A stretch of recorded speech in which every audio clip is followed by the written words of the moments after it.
Vous suivez un enseignement de l'apôtre Armand Songwa. Jésus-Christ, Disposez la vos parole cœurs vivante, et laissez le Seigneur vous bénir. la parole À bientôt. révélée.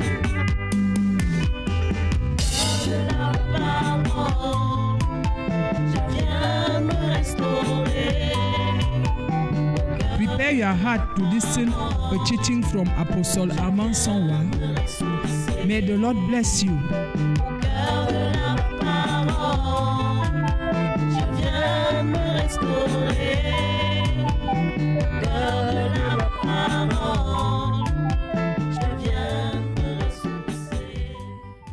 Voilà, nous allons parler d'un aspect, juste un élément.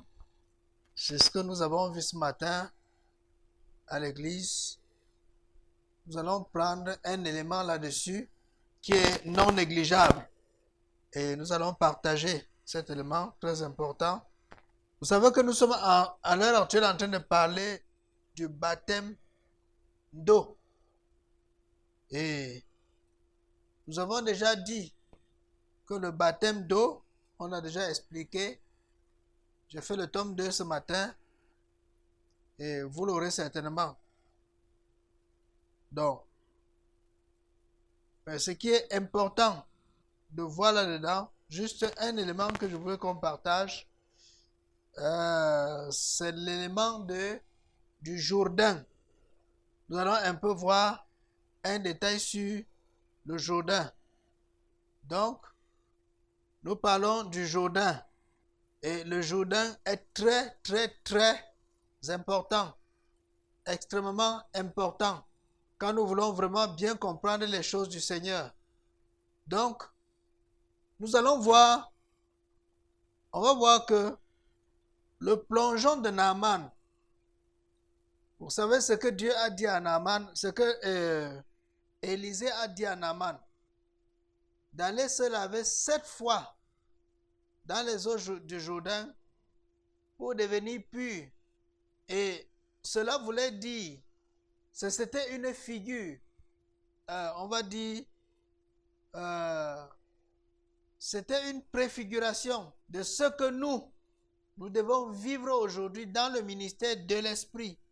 Naaman n'a pas vécu dans le ministère de l'Esprit. Ils étaient à une autre époque, dans une autre dispensation. Et les choses se sont passées dans l'ombre.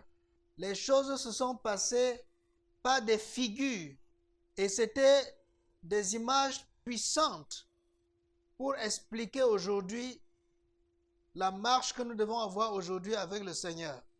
La raison pour laquelle je dis que le plongeon de Naaman, 7 fois, cela veut dire se plonger dans la parole jusqu'à la perfection pour être transformé en un petit enfant avant d'entrer dans le royaume de Dieu. Vous voyez? Et nous allons voir la première chose, c'est que le Jourdain, c'est la parole de Dieu. Donc, nous savons déjà que le Jourdain signifiait descendre. Donc, le Jourdain parlait de quoi? De descendre jusqu'au fond, jusqu'au sol, jusqu'au fond de l'eau. Ça veut dire s'humilier. Ça veut dire s'humilier véritablement parce que c'est l'humiliation qui précède la gloire. La Bible dit que l'orgueil précède la chute, mais l'humiliation précède la gloire. Donc, c'est pour ça que quand Naaman discutait, on lui dit, va te laver 7 fois dans les eaux du Jourdain. Il discute. Il dit, mais si ce n'était qu'une affaire de se laver, ce n'est même pas dans le Jourdain qu'il faut se laver.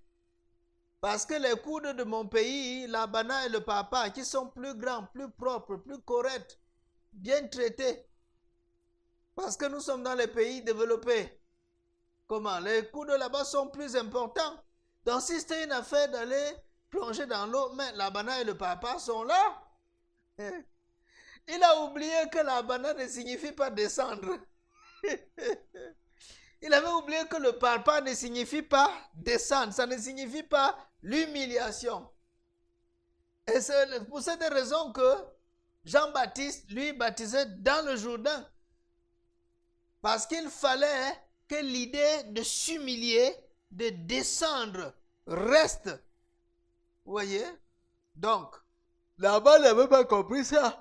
Et il croyait que non, à cause de la grande importance de sa personnalité, alors, il devait quand même aller se laver dans des coups d'eau importants. Oh, ce n'était pas ça le plan de Dieu. Le plan de Dieu, c'était qu'il descende dans le Jourdain et nulle part ailleurs. Parce que c'est dans le Jourdain que l'idée de l'humiliation se fait voir. Vous voyez? Donc, maintenant, sur le plan spirituel, avant de toucher le plan spirituel, on revient toujours à l'image de Naaman. Naaman devait se plonger 7 fois et la 7e fois, il devait devenir pur. Et nous sommes en train de voir dans l'enseignement de la purification que la purification devait avoir lieu après 7 jours. Donc, le 7e jour, la purification devait être totale. Vous voyez ça? Donc chaque plongeon de Naaman correspondait à un jour de la purification. Et les jours-là, les 7 jours de la purification sont des jours symboliques. La symbolique de 7, la perfection divine. La perfection. Ça veut dire qu'il fallait plonger jusqu'à la perfection, jusqu'à atteindre la perfection, pour espérer devenir un tout petit enfant et avoir la vie. Vous voyez maintenant? Et c'est pourquoi nous disons que le Jourdain, c'est la parole. Pourquoi?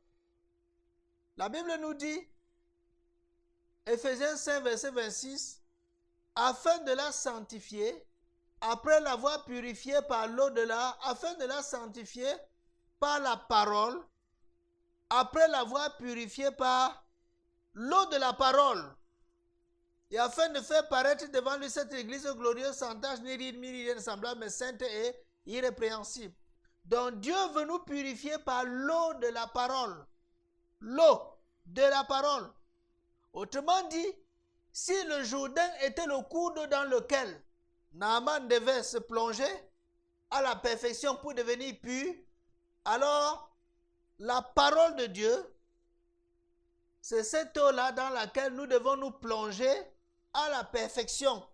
C'est-à-dire nous plonger, demeurer là-dedans, rester dans là-dedans, consommer la parole, respirer la parole, transpirer la parole, digérer la parole, ainsi de suite, jusqu'à ce que la parole nous transforme entièrement, totalement, complètement, et que nous soyons engendrés par la parole. Souvenez-vous, la Bible dit que nous avons été régénérés par une semence incorruptible.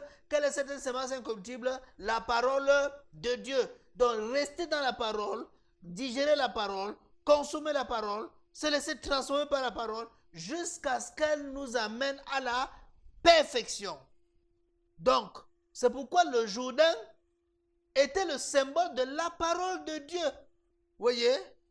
Et c'est pour ça qu'il est écrit dans Ézéchiel 36, verset 25, il est dit, je répandrai sur vous une eau pure et vous serez purifiés.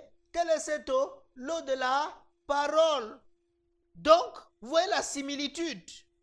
Et dans Matthieu chapitre 4, verset 4, il dit, l'homme ne vivra pas de pain seulement, mais de toute parole qui sort de la bouche de Dieu. Vous voyez maintenant, le Jourdain en lui-même préfigurait la parole de Dieu, par laquelle nous devrons être purifiés et sanctifiés. Si nous acceptons de nous plonger 7 fois dans la parole, c'est-à-dire nous plonger à la perfection dans la parole, vous voyez, c'est-à-dire laisser la parole nous laver. Ici, là, il n'est pas question d'être versé dans les Écritures. Parce qu'on va dire comme ça, les gens qui sont versés dans les Écritures vont dire, ah, nous sommes dans la parole. Vous savez, quand quelqu'un est versé dans les Écritures, les paroles coulent comme l'eau. Les versets bibliques coulent comme l'eau. On parle de telle chose, comment tel verset il termine. Il est capable de te donner le contexte de tout, de chaque chose, de te dire là où tel passage se trouve dans la parole de Dieu. bref, il est versé dans les Écritures, comme Apollos. Apollos était versé dans les Écritures, mais on l'a encore appelé pour le faire asseoir. Priscille et Silas l'ont appelé pour le faire asseoir, pour lui montrer l'exactitude de la parole. Donc être versé dans les Écritures, ce n'est pas ce que je dis. Nous parlons de consommer la parole, digérer la parole, être transformé par la parole, respirer la parole, transpirer la parole, vivre la parole. C'est de ça que nous parlons. Vous voyez? Voilà. Donc, le premier point, c'est que le Jourdain signifiait la parole. Le Jourdain parlait de la parole de Dieu. Parce que c'est notre élément purificateur. Voilà. On continue. Le Jourdain signifiait la doctrine de Jésus. Oui. Le Jourdain, se plonger dans le Jourdain veut dire se plonger dans la doctrine de Jésus. Se plonger à la perfection dans l'enseignement de Jésus. Et c'est là maintenant que ça devient sérieux parce que la doctrine de Jésus n'était pas accueillie par les gens qui parlaient de Dieu à l'époque. Les scribes, les pharisiens, les docteurs de la loi n'ont pas accueilli la parole de Jésus. Ils ont appelé ça une nouvelle doctrine. Qu'est-ce que c'est? Lisons Marc chapitre 1, verset 27. Quelqu'un peut nous lire? Amen, je lis. Marc 1, verset 27. Tous furent saisis de stupéfaction, de sorte qu'ils se demandaient les uns aux autres, qu'est-ce que ceci? Une nouvelle doctrine, ils commandent avec autorité, même aux esprits impurs, et ils lui obéissent. Amen. Qu'est-ce que c'est? Une nouvelle doctrine? Comment il commande aux autorités, aux esprits méchants, aux esprits impurs, et les esprits lui obéissent? Il fait ça comment? Puisque nous, les docteurs de la loi, nous on prêche chaque jour. On prêche avec une onction terrible. Comment? On prêche, on enseigne toute la Torah.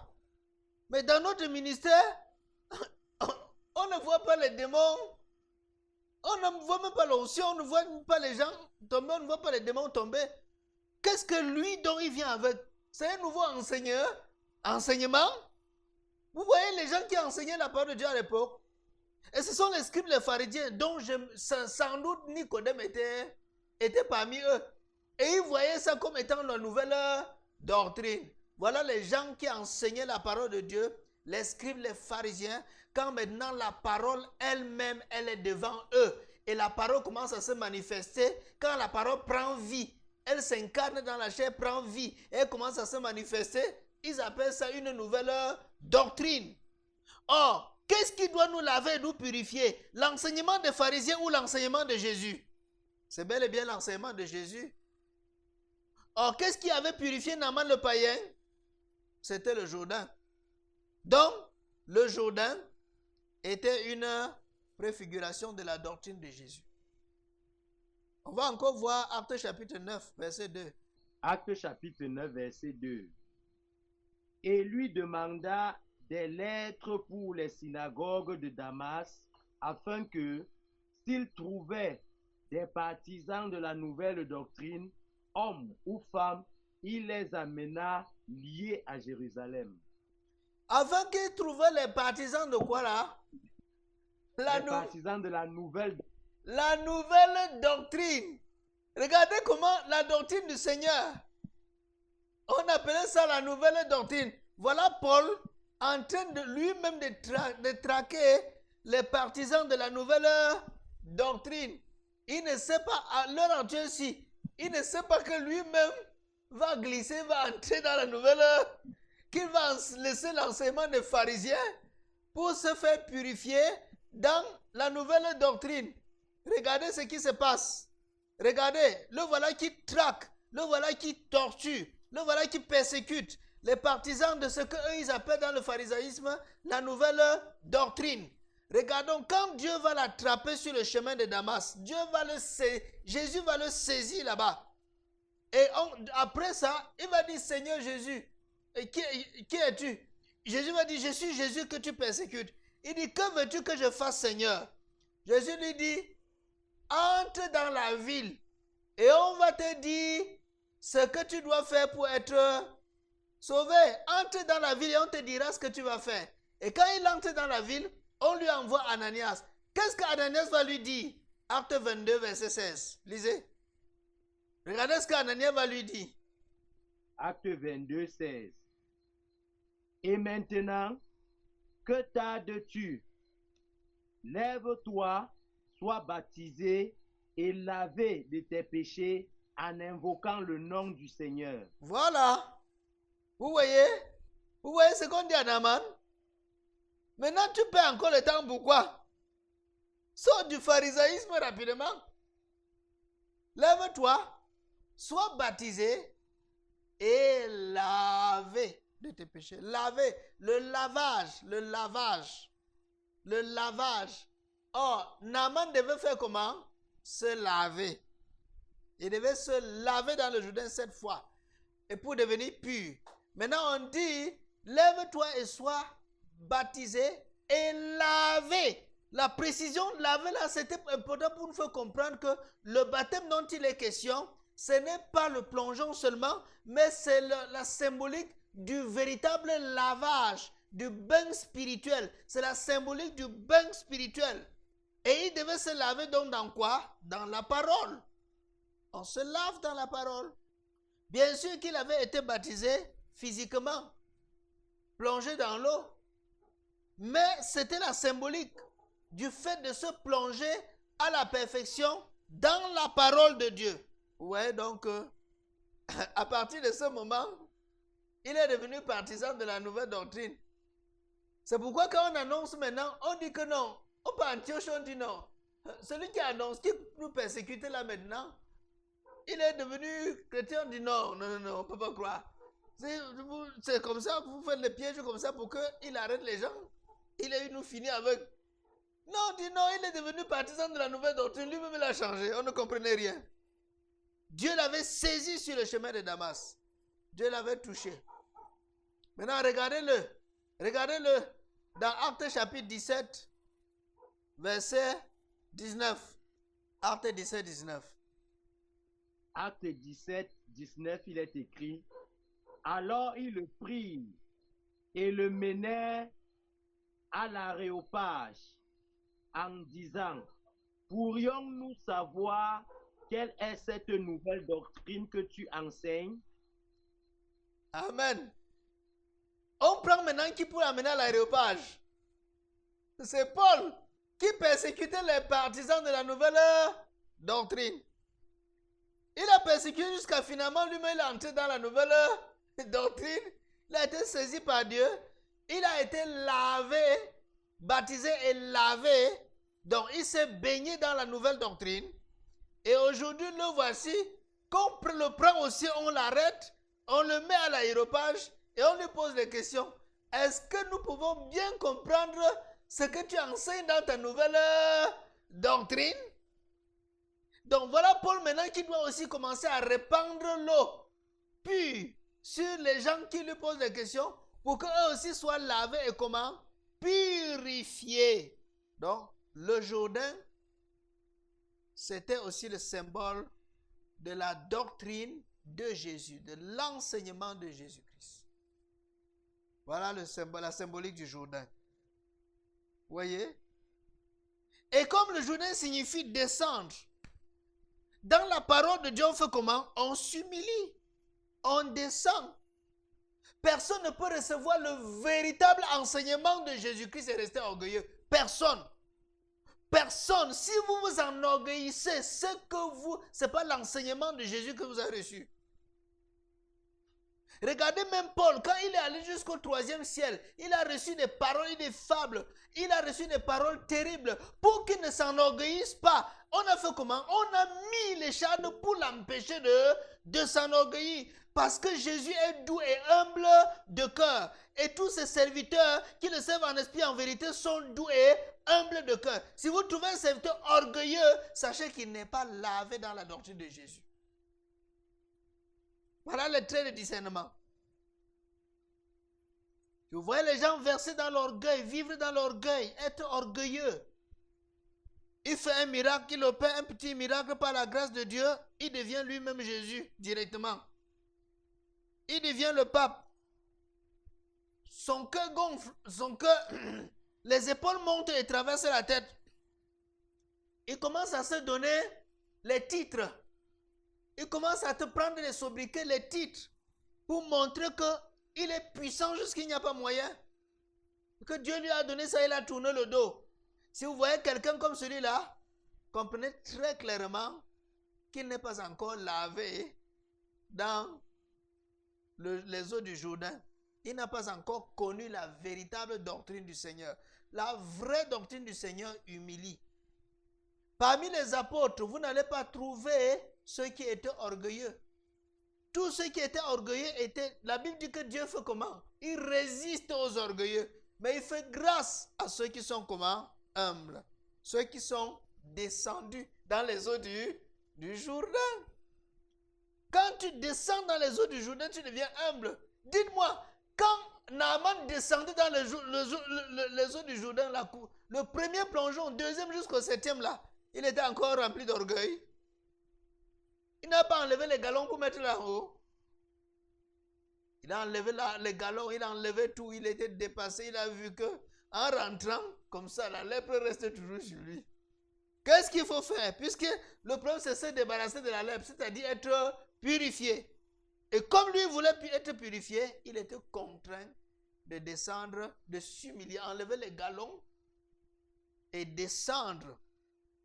Oubliez la banane et le parpaing qui sont des coups d'eau importants et descendre dans un coup d'eau qui est sale même, qui est même là où n'importe qui, tout le monde a pas. Là où les pousseurs vont, ils devaient aussi aller là-bas. Là où les vendeurs de piments partent nager, ils devaient descendre dans le Jourdain. Le grand général.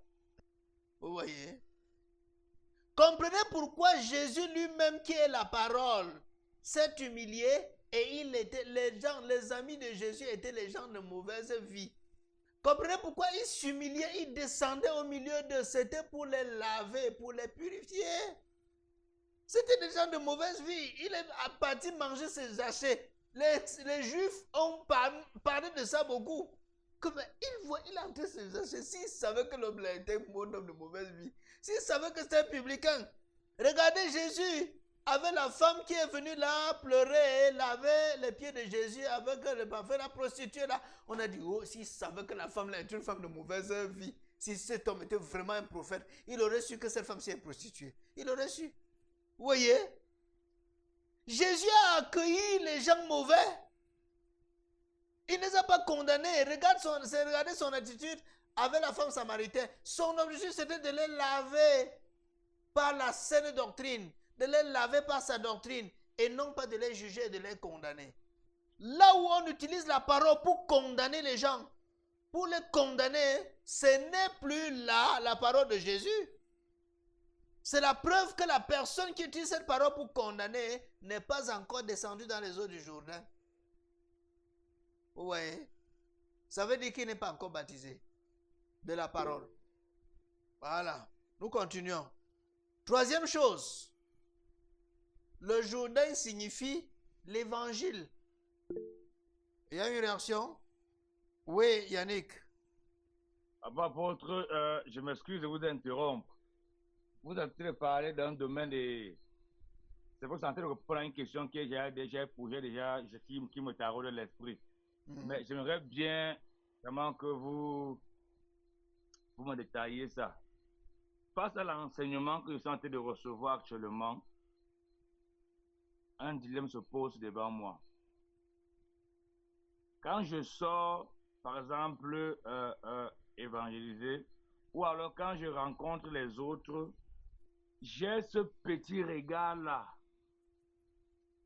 à cause de l'enseignement, de la connaissance que j'ai reçue. J'ai ce petit regard, ce petit sourire du coin, ce petit orgueil qui monte, celui de dire, ce petit regard hautain, que il ne connaît pas.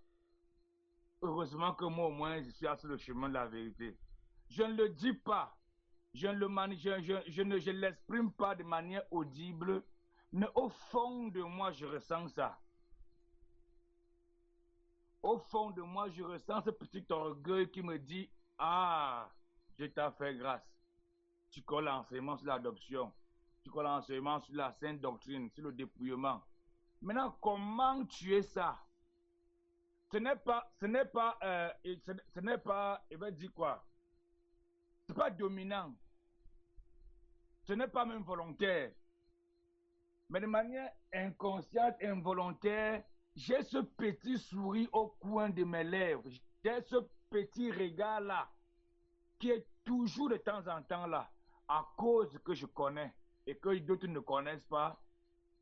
Maintenant, comment tuer ça? Parce que c'est là, je ne peux pas dire que c'est là. Vous avez dit que celui qui est tombé dans le Jourdain n'est pas orgueilleux.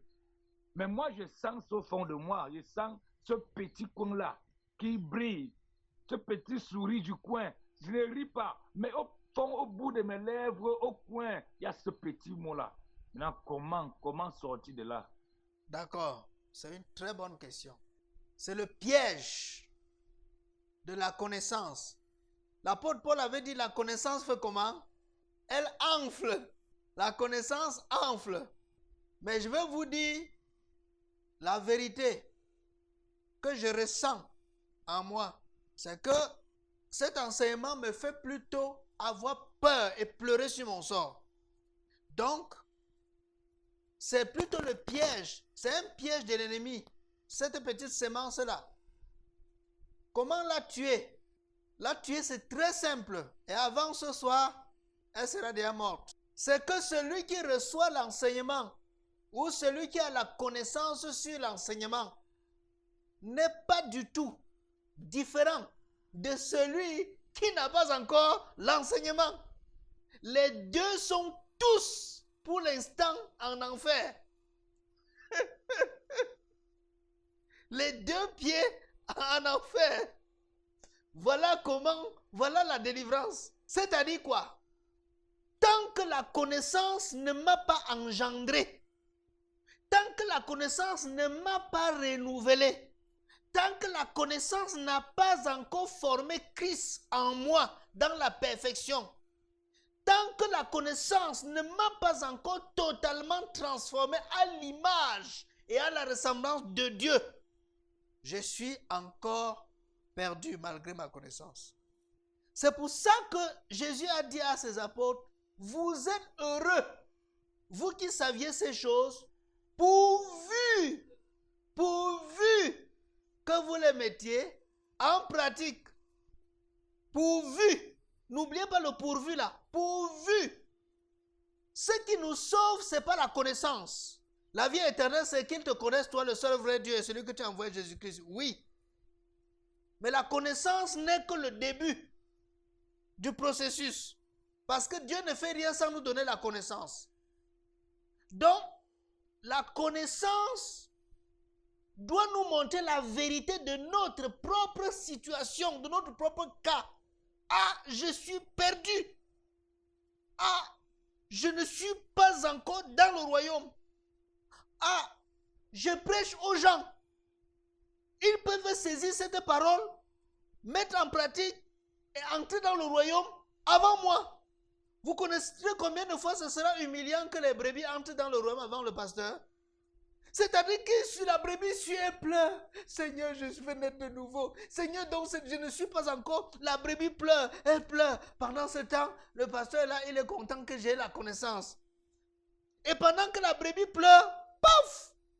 Le miracle s'opère, elle s'est humiliée à fond. Elle est descendue à fond dans le Jourdain. Elle met les enseignements en pratique tous les jours, rentre dans le Jourdain. Et pendant ce temps, la personne est déjà dans le royaume. Le pasteur n'y est pas encore. Parce que là, il n'y a pas de sentiment. Il n'y a pas de titre.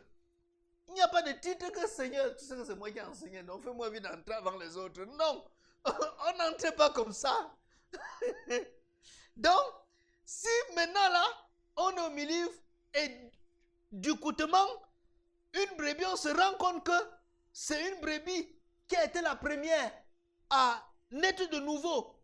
Et véritablement, ça sera un choc pour le clergé, pour les pasteurs qui ont enseigné ça. Donc du coup, quand moi je sais comme ça, comment la fierté doit monter dans mon cœur? La fierté ne peut pas monter tant que je ne suis pas dedans. Et moi je dis au Seigneur, Seigneur, fais attention, même si les autres sont prêts, attends-moi, pardon. Parce que, oui, pourquoi? Parce que il faut que l'enseignement, en fait, Dieu nous envoie l'enseignement maintenant juste pour qu'on se prépare. Mais on est déjà engagé dans la course pour le royaume. Et il faut entrer. Si nous n'entrons pas dans le royaume, si nous ne sommes pas encore sauvés, ce que nous disons maintenant là n'a même pas sa place d'être.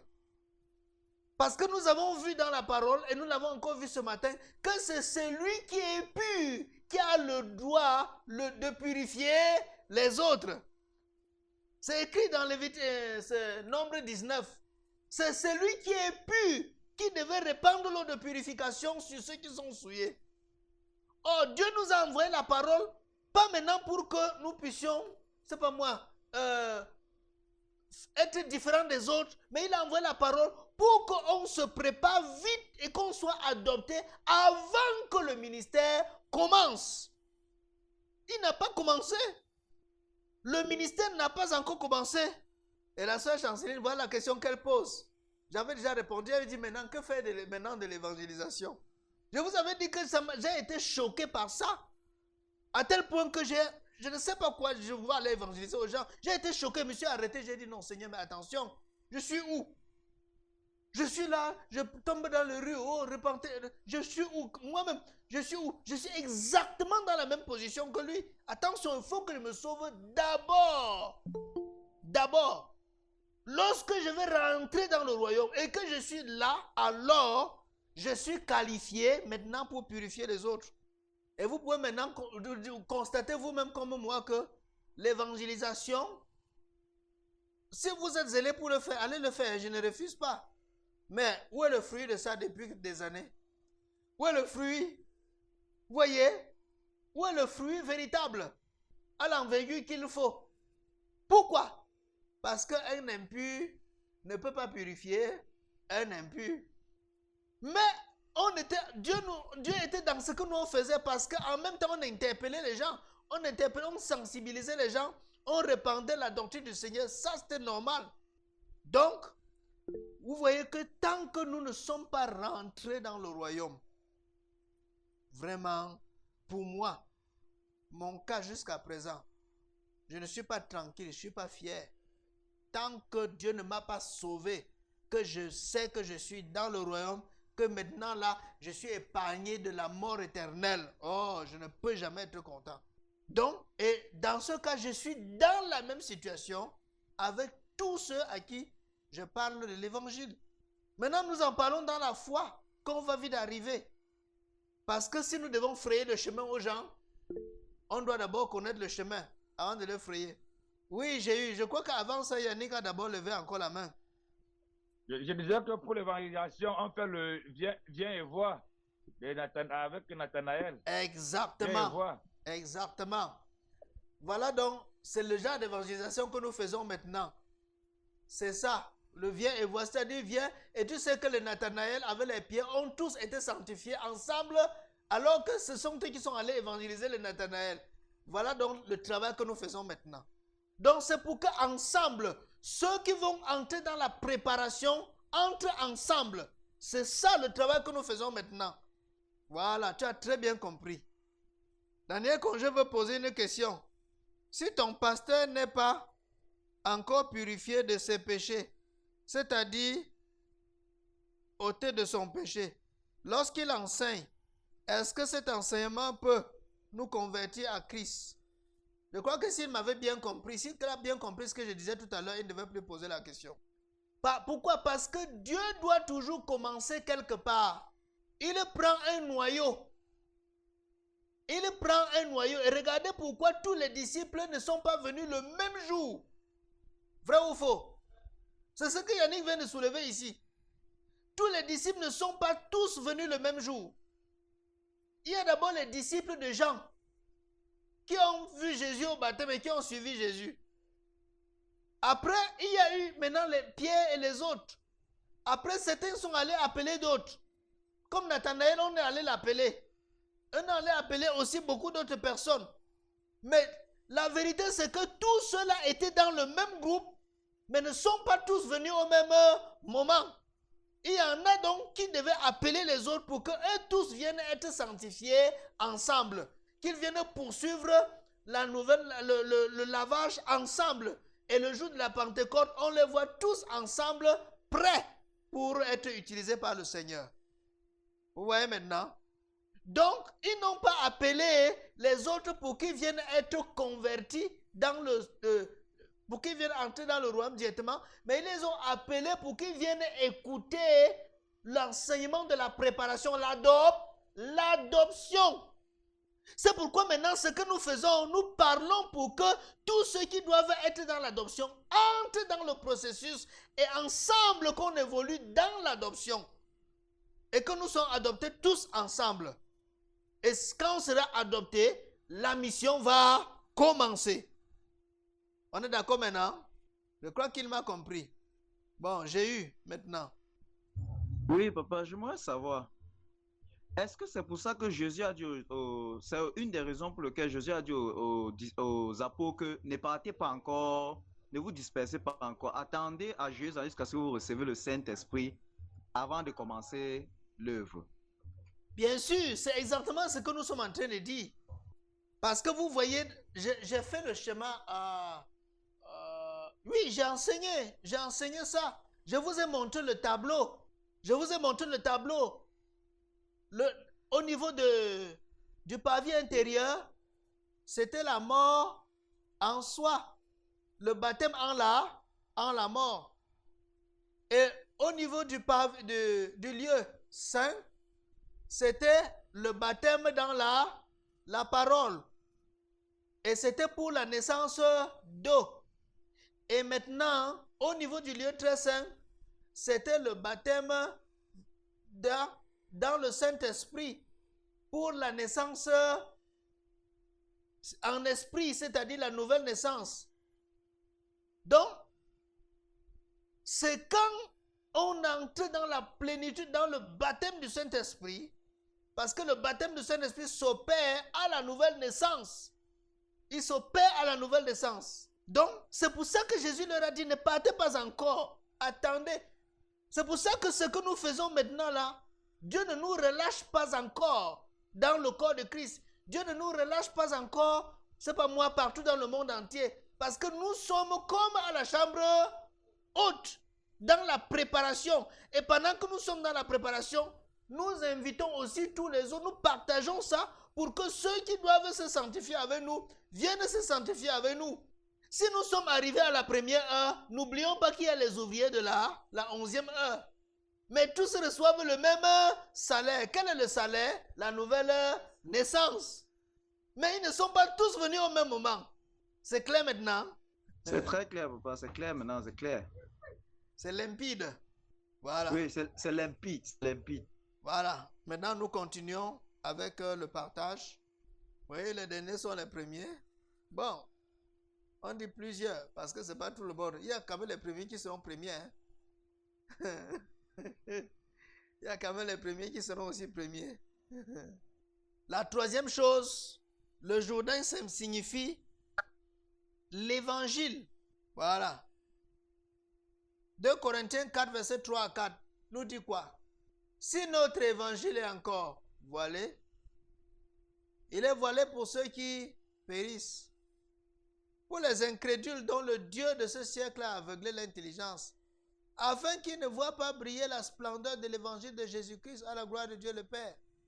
Vous voyez? Le diable a voilé quoi? L'intelligence pour qu'ils ne voient pas briller l'évangile.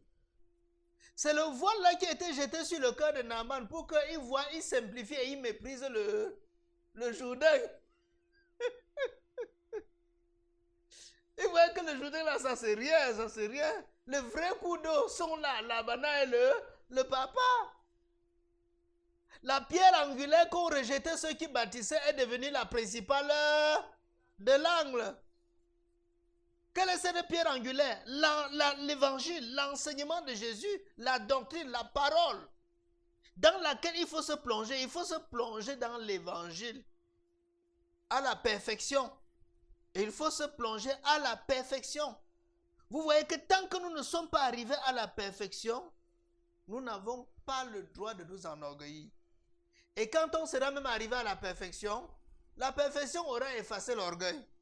Donc, avec Christ, la véritable position de notre cœur, c'est la position des pleurs, de l'humiliation, et non pas de l'orgueil. D'abord, quand quelqu'un pense comment on va le lapider à cause de cette parole, ou l'orgueil doit faire comment vous venir. Quand tu penses que partout on va te chasser, on va prendre les pierres pour te lapider. Ce que vous ne savez pas, c'est que le monde pentecôtiste de l'heure actuelle, ce sont eux qui seront les pharisiens lorsque le message ici va éclore. Ce sont eux qui seront les pharisiens. Et ce sont les bishops, les évêques, les archevêques, les apôtres, les prophètes, les évangiles, les pasteurs, les docteurs de maintenant. Ce sont eux qui vont nous persécuter. Ce sont eux qui seront les partisans de la nouvelle doctrine. Parce que selon la dispensation, ils vont voir ça comme une nouvelle doctrine. Ils vont dire comment? Maintenant on dit que le baptême n'est pas obligatoire. Comment maintenant on va dire ceci? Il faut se plonger cette fois. Il faut faire... Ils seront troublés. Ils vont l'adoption, c'est encore quoi? Puisque ce n'est pas un thème théologique. Ils ne connaissent pas ça, la théologie. On n'a pas étudié l'adoption à l'école biblique, rien.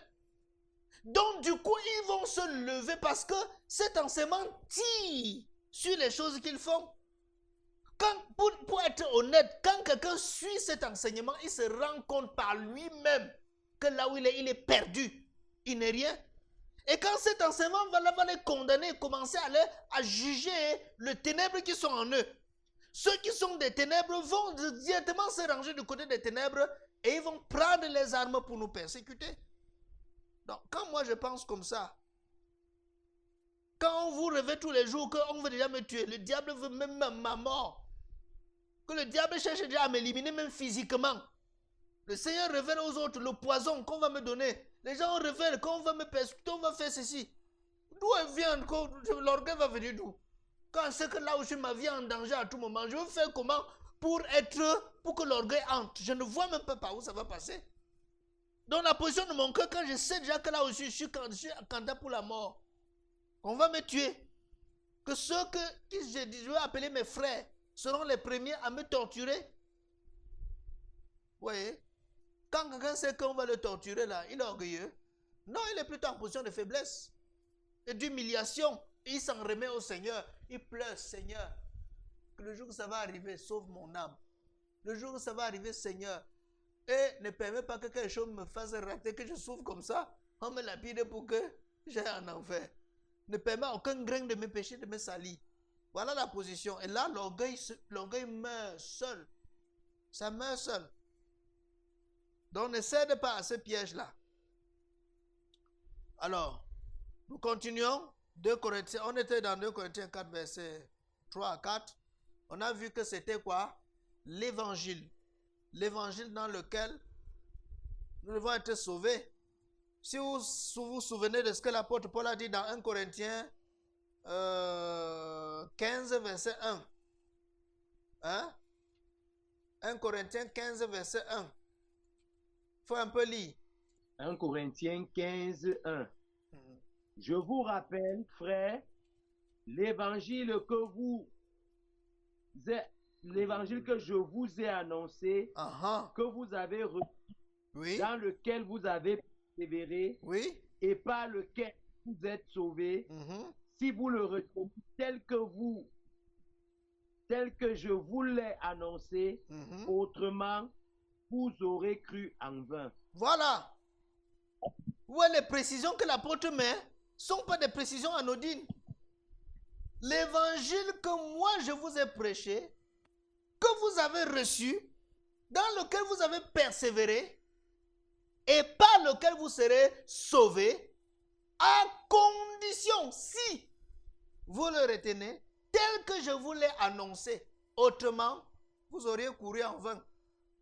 Vous voyez? Donc si nous changeons le message, c'est fini. C'est pour ça que beaucoup de gens aujourd'hui se lavent dans la banane et le papa, au lieu de se laver dans le Jourdain. Ils se baignent dans la parole qui n'a pas d'efficacité. Ils se baignent dans les philosophies des hommes. Ils se baignent dans les enseignements humains. Ils se baignent dans les doctrines des démons. Ils se baignent dans les choses sales, impues dans l'eau du jour, des coudes de l'Égypte. Ils se baignent là-dedans. Mais ils ne se baignent pas dans le Jourdain. Là, l'évangile, la doctrine de Jésus n'a pas d'effet sur eux. Ils écoutent les doctrines des hommes. Ils écoutent les doctrines des écoles bibliques. Ils écoutent les doctrines des démons. Vous voyez? Voilà. Le message de la croix. Le message de la croix. Le Jourdain était aussi le symbole du message de la croix. L'évangile de la croix.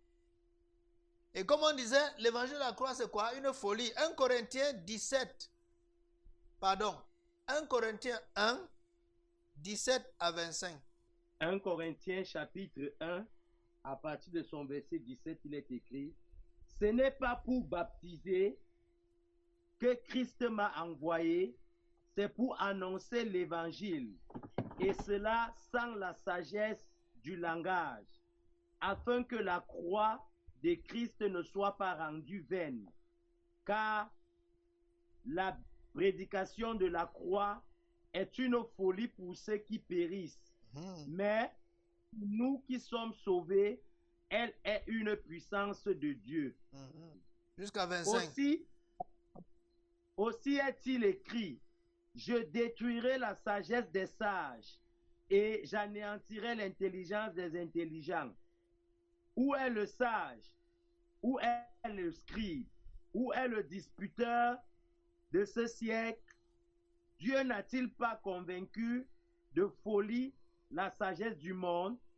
Car puisque le monde, avec sa sagesse, n'a point connu Dieu, dans la sagesse de Dieu, il a plu à Dieu de sauver les croyants par la folie de la prédication.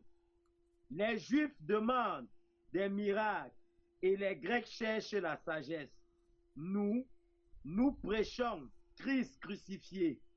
Scandale pour les Juifs et folie pour les païens, mais puissance de Dieu et sagesse de Dieu pour ceux qui sont appelés tant Juifs que Grecs. Verset 25. Car la folie de Dieu est plus sage que les hommes, et la faiblesse de Dieu est plus forte que les hommes. Vous voyez, l'apôtre Paul dit que la prédication de la croix est une folie. Le message de la croix, c'est la folie. Parce qu'en réalité, ce qu'on a dit à Naaman, c'était l'image du message de la croix. On lui a demandé de faire quoi? De mourir en lui-même. C'est tout ce qu'on lui a demandé. Mais en lui-même, accepte la parole. Plonge-toi dans la parole jusqu'à ce que tu meurs en toi-même pour devenir un petit enfant. Un rien de tout. Le gars a dit, mais ça c'est la folie. Hein? Descends dans le Jourdain comment? Il y a le coup le plus important. C'était de la folie. Il a vu ça comme de la folie. Mais dans cette folie se trouvait la sagesse de Dieu. Se trouvait la puissance de Dieu. Vous voyez? Et Dieu dit, je détruirai la sagesse des sages. Et j'anéantirai l'intelligence des intelligents. Donc les gens qui sont sages dans ce siècle-ci, Dieu va anéantir la sagesse humaine, la sagesse charnelle ne peut pas bâtir quelqu'un spirituellement. La sagesse des écoles bibliques, des écoles de théologie et de tout et consorts ne peuvent pas bâtir quelqu'un spirituellement. Froisser les diplômes, la jeter ça très loin. Cela ne sert à rien. Ça ne doit même pas nous donner l'orgueil. Au contraire. Ça, on est parti nous mettre dans un moule. Et à cause de ce moule-là, le Seigneur a de la peine à nous récupérer.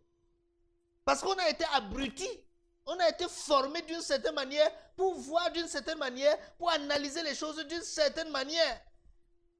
C'est comme si l'école biblique, c'est un voile qu'on va mettre sur les gens. Regardez ceux qui sont sortis de l'école de Gamaliel. Ils étaient tous des aveugles spirituels. Commençant par Paul, son major. Paul était aveugle. Nicodème, aveugle. Gamaliel lui-même, qui les formait, aveugle. Vous voyez? Mais eux, c'était les sages de l'époque. Mais Dieu dit, je vais anéantir la sagesse de ceux qui croient être sages là. Et je vais révéler le royaume des cieux à qui? Aux humbles, aux petits enfants. Pourquoi il dit, j'anéantirai la sagesse des sages? Hein? Et j'anéantirai l'intelligence des intelligents. Où est le sage? Où est le riche? Le scribe, regardez. Où est le sage? Où est le scribe? Donc quand on parle des sages, on parle des scribes, on parle des pharisiens. Où est le disputeur de ce siècle-ci? C'est-à-dire les gens qui argumentent dans la parole. Ils sont où? Les arguments théologiques, les gros mots, les raisonnements philosophiques et théologiques ne peuvent pas tenir face à la simplicité de la parole de Dieu.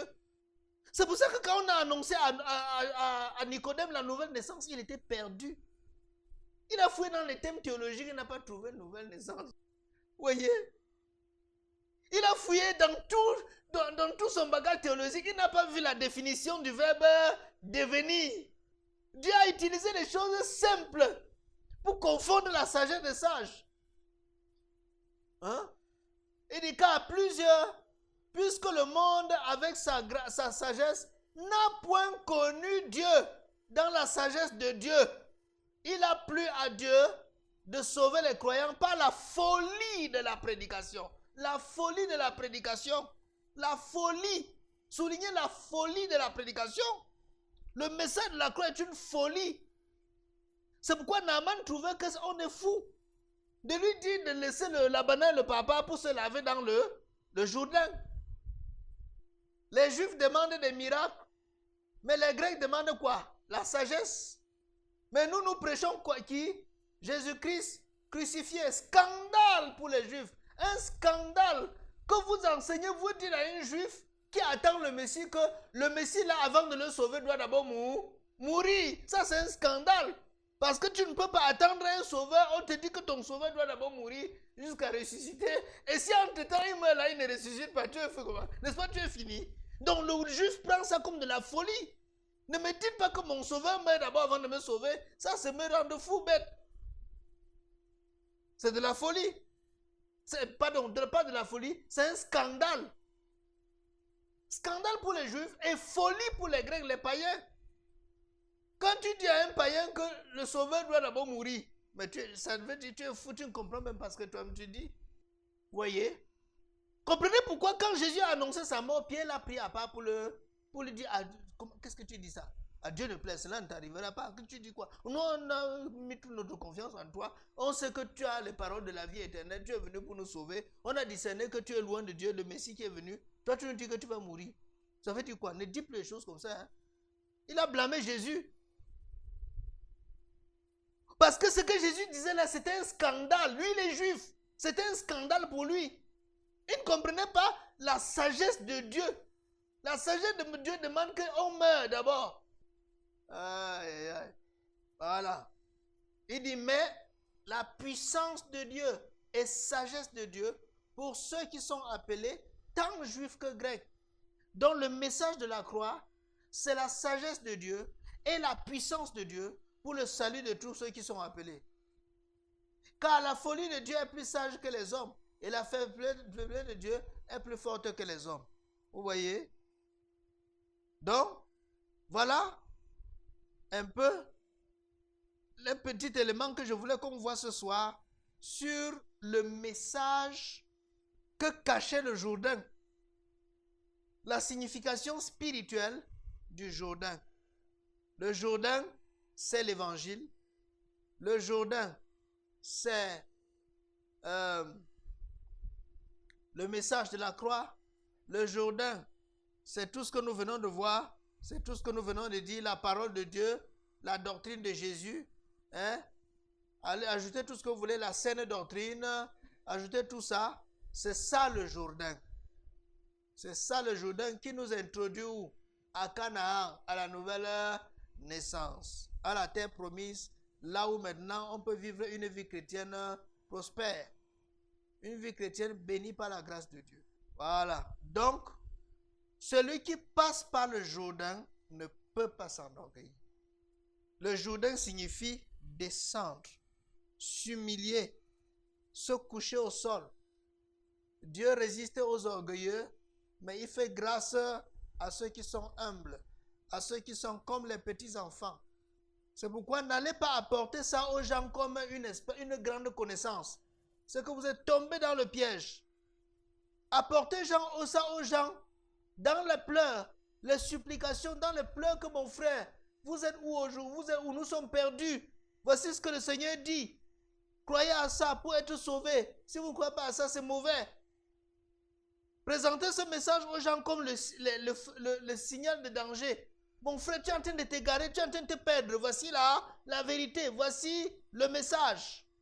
Mais si vous le présentez ça en termes de connaissance, oh, est-ce que tu sais que? Ah, voilà ce que la Bible dit, voilà les versets. Tu commences à donner les versets. Oh là là, ça ne peut pas le changer.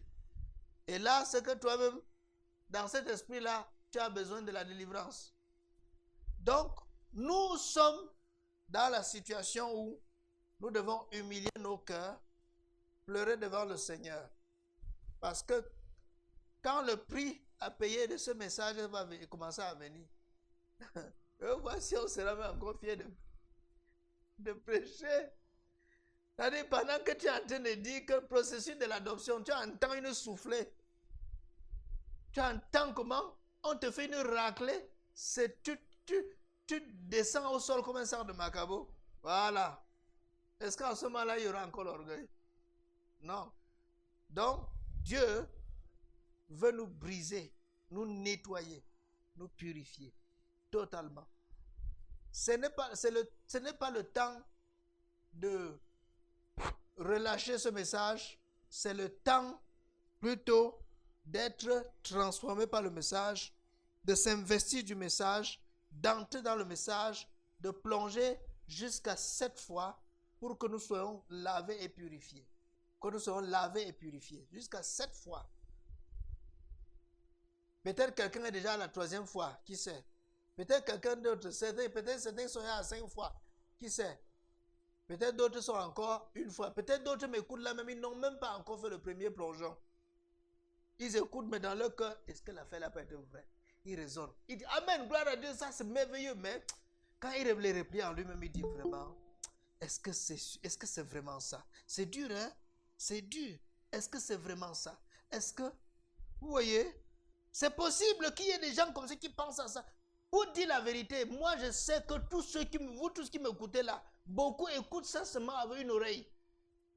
Ils se disent, est-ce que l'affaire là, ça c'est compliqué, ça c'est vraiment difficile, non. Et ils regardent maintenant, ils voient toutes les foules qui sont dans le corps de Christ, ils disent donc toutes ces foules là, personne n'est né de nouveau, donc tout ceci. Si vous regardez comme ça là, le diable va vous prendre, c'est que vous êtes mal tombé. Foncez plutôt dans l'adoption. Parce qu'en regardant de cette manière, vous allez perdre votre âme. Donc, que Dieu nous fasse grâce. Amen. Nous espérons que vous avez été bénis par cet enseignement. Jésus-Christ, la Vous parole pouvez vivante. avoir une copie en nous contactant La parole à l'adresse révélée. suivante. Plus 237 675 71 97 12 ou plus 237 697 28 26 80 ou en écrivant à l'adresse suivante amansonwa@gmail.com. Que le Seigneur vous bénisse. Ta parole est une lampe à mes pieds. We think you have been blessed by this teaching. You can get a copy from the following contacts: +2 37 675 71 97 12 or +2 37 697 28 26 80 or by sending an email to apostolearmandsonwa@gmail.com. God bless you.